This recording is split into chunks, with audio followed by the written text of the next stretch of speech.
Hey everyone, and welcome back to another episode of the Angler's Logbook, and today we are going to be showing you the 10 essential items that we take with us on a one-day hunt.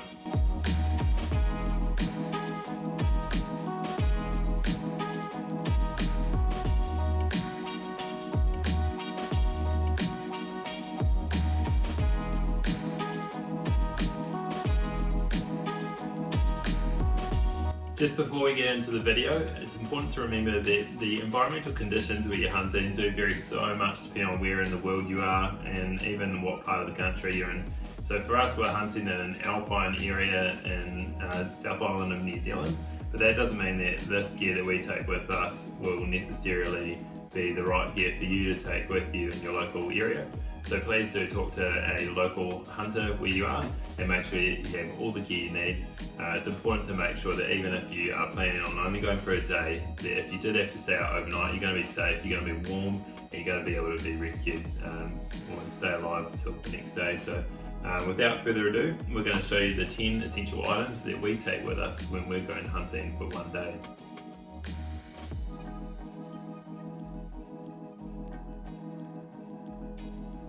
So item number one, it's the old faithful lighter. This is just a cheap one that you get from the supermarket, a dairy, a servo, but it creates fire obviously. You can use some matches. The issue with matches is if the matchbox gets wet, of course, then you're going to struggle to get your fire going. So I find a lighter, normally keep one in the pack and one on my person. If I'm got something like a front pack, I'll stick it in that. And it just means if you have to stay out overnight, you can light a fire to keep warm, or if you have a cooker that you need to light, you can get it going, or you can always cook on the fire as well once you've got it going. One thing to carry in addition to this, if you do want to make it a bit easier to start fires, especially if you're going into a wet area, is some sort of dry tinder to get the fire going, some cotton wool or a fire starter even. Something along those lines is really handy. In New Zealand you can carry a bit of old man's beard, it's nice and dry, catches fire easy, and so it's going to help you to get that timber going when you need to light a fire in an emergency situation. So that's item number one, a lighter. So the second item is knives, the old faithful trusty knife. It's one of the essential tools of survival. Obviously you can do all sorts of bushcraft with it, gutting, skinning animals, cutting out food, just really handy item to have in your pack with you. So two options, we've got a fixed blade knife. This is by JM Knives. This is custom made and they're awesome knives. So if you're looking for a really sharp knife that's going to last you a long time, go and check them out. You can see it's been pretty well used recently, but one thing that we had designed into this knife was the leading edge here. You'll see it's got a long rounded leading edge, so it just makes it real easy for skinning, for gutting. As you're sort of pushing that hide away, it's got a nice long rounded edge there. The alternative to fixed blade knife is something more like this, a folding knife. It's really handy that you can pack it down nice and small. You don't have to have additional sheath to it and carry that extra weight. But the negative of it is once the knife's got blood on it and you fold that back away, it is getting blood all on the inside here, so it can be a little bit hard to clean while you're out in the bush. So two good options, really comes down to what your personal preference is, but either's going to do you well. So item number three on our essentials is some sort of lighting. So there's obviously two different options you can go with, handheld torch like this one, or you can go for more of a headlamp option like this one. So obviously we are sponsored by Ledlenser, but to be honest, even if we weren't, our opinions wouldn't change and neither would our advice. These are hands down the best products on the market. We absolutely love them. This is the P7R Core. So you can see there it's awesomely torched, super bright. I think it's about 1,000 or 1,400 lumens and rechargeable by a magnetic charger, which I really like. Torches then charge with a USB. Just means if you're out in the bush or you throw it in your car, you can charge it up if you've got some sort of power bank or USB charger with you.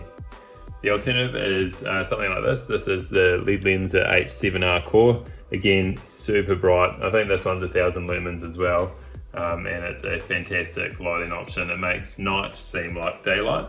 But the reason you want to carry these in your pack is if you do get stuck after dark, which often is the case. Obviously it's best hunting when you're that sort of change of light, sunset, sunrise times of the day. So if you do get stuck out a little bit later after you shoot an animal, or it just takes you a little bit longer to walk out of the bush than you expected, you always want to have some lighting on you to get you home safe. So if you're anything like me, item number 4, the water bottle is absolutely essential, and I carry plenty of it because I do drink a lot of it each day. So I really like these drink bottles. I got them from Bushbuck Outdoors. I'm not sure if they still sell them or not, but these we've found are awesome. We've travelled with them overseas, in the bush, gone hiking, hunting, multi-day missions with them, and they're a fantastic bit of kit.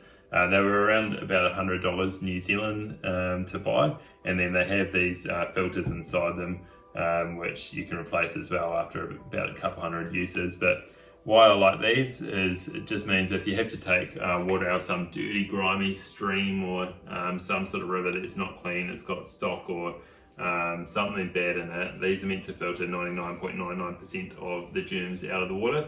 We put this to the test when we were over in Tonga, and we didn't get sick. The other people that weren't filtering the water did. So I think it goes to show that if you can spare an extra 10 or 20 seconds to filter your water, you're just going to be that much safer. But do carry heaps of water, especially if you're in a dry hunting environment like the alpine areas that we go hunting in here. So we'll never bank on the streams being full of water. So we just expect them to be dry. If they do have a bit of water in it, then it's a bonus that you can fill up your drink bottle where you weren't expecting. But we'll just carry enough water for us for the day. Normally 2 or 3 litres is enough, but you might want to carry a little bit more if you've got some freeze-dried meals with you. So essential item number 5, it's food. Obviously after water you need this to keep you going. Probably wouldn't take something this big with me, but there are plenty of options out there. So you got your freeze-dried meals, you go native meals. Most of those require water to be added, and they are quite sizable. These ones by the Outdoor Gourmet Company are delicious though, as far as freeze-dried meals go. But to be honest, for just a day hike, I like to avoid having to carry a cooker or all the extra weight of the gas canisters and extra water.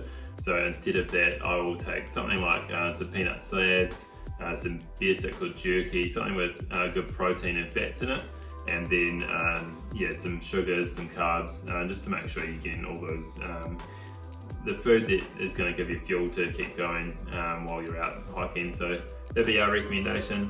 Take a fair bit, but you don't need to take too much. You're only going for a day hike, so just take enough that you'll survive if you need to. So item number 6 is maybe something that you're not expecting, but for us it's one of the essential items that we throw in the pack. So it is a bit of paracord or a bit of rope. So the reason we carry this is we find it extremely handy for all manner of tasks, whether it's fixing something up on your pack, might be stringing an animal carcass up in the tree to hang it in the shade while you have a nap, or even just fixing something up, tying up your boots, soles falling off, anything like that. It's super handy to have in your pack. But even more than that, we had one experience that taught us that this is an essential bit of kit, and it was a couple of years ago. I actually fell down a waterfall. So I was sidling around with a couple of other guys around the bottom of this tree.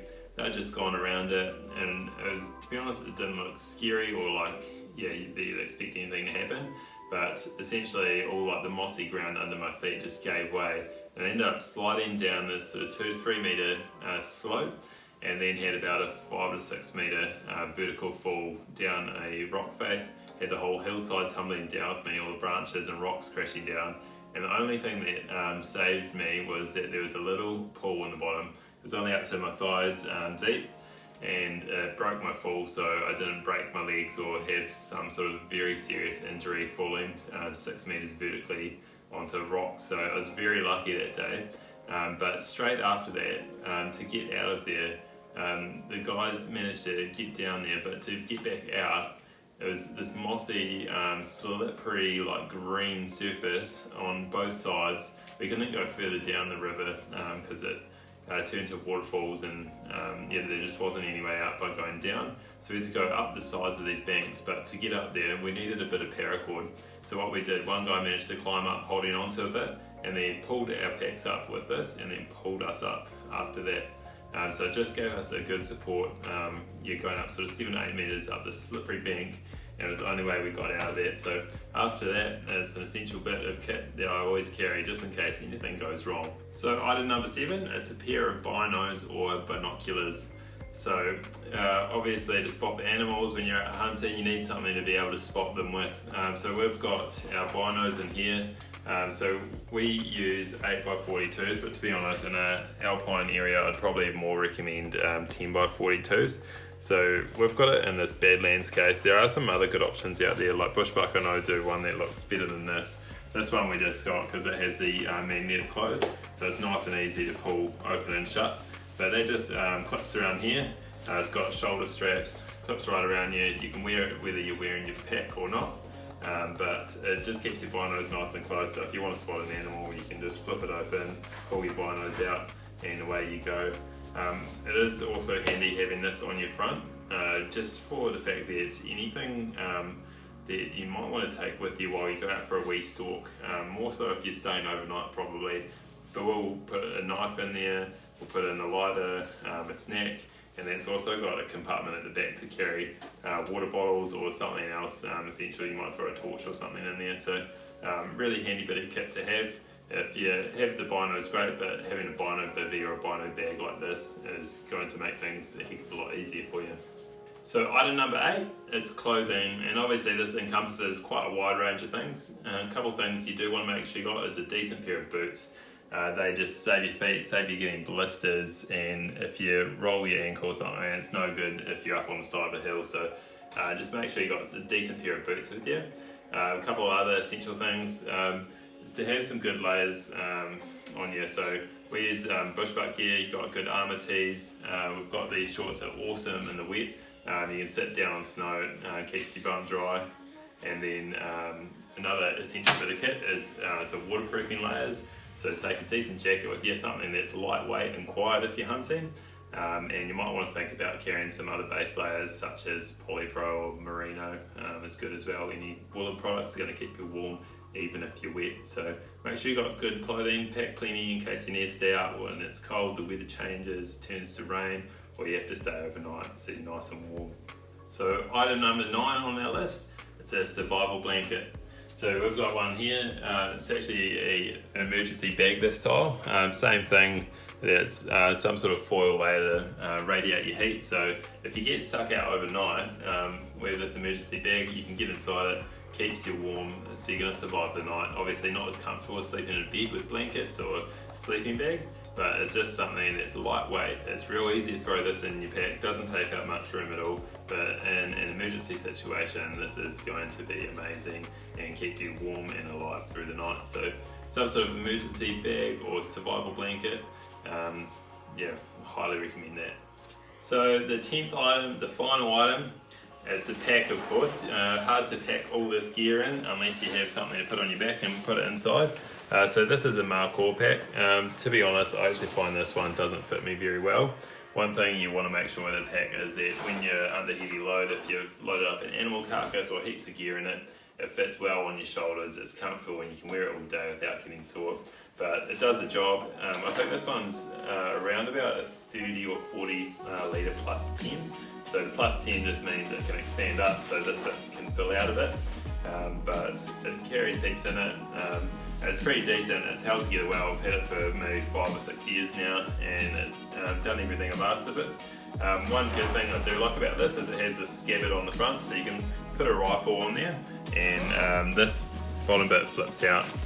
So you can put your rifle stock in there, and it's just super handy to be able to strap your rifle. If you're going up something steep, you can slip your rifle in there, strap it to your pack, pull it in nice and close to your body, and it just frees up your hands.